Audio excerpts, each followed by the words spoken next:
The Adam Project, the latest big action sci-fi blockbuster to land on Netflix this weekend. A time-travelling pilot teams up with his younger self to come to terms with the events of his past while trying to save the future. In cruder terms, it's a Ryan Reynolds movie, so it probably gives you an idea of what you can look to expect. He's had a fairly consistent track record lately, but a couple of projects have teetered along that generic category. For me especially, it was Red Notice. But here, with the Adam Project, he's teamed up with Shawn, Levy, the director that teamed up with him previously to work on Free Guy. And the result here is that I got a similar impression with the Adam Project that I did with Free Guy. There's a lot of humour here, but it doesn't always necessarily come from Ryan Reynolds, some good action, and a plotline that does feel safe but is also very heartwarming. It's very similar to how I felt with Free Guy, though it does feel a little bit thinner. There is a flavoursome support cast here, but this is predominantly focused on the main character, Adam, played by Ryan Reynolds, as well as the younger version of Adam, played by Scobell. I think the majority of the enjoyment here is going to come from you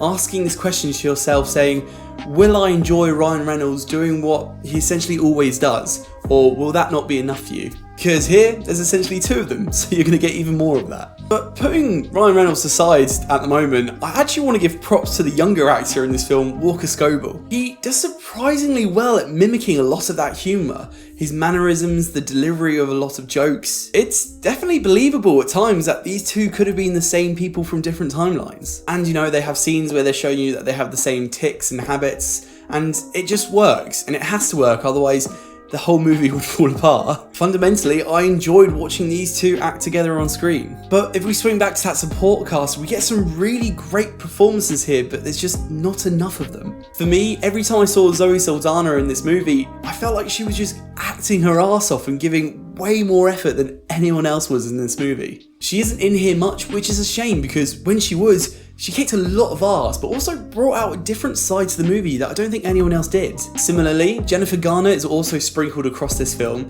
and she's really great in here too when she's there. She actually has a really nice scene with Ryan Reynolds about midway through this movie that I actually really enjoyed. It's definitely trying to pull on those heartstrings. And then Mark Ruffalo was supposed to be another big piece of this film, but to be honest, he's not really in here until the latter half of the movie either. He's fine when he's in it, but there's nothing really worth mentioning if I'm honest. So yeah, there's some really great emotional bits here and there.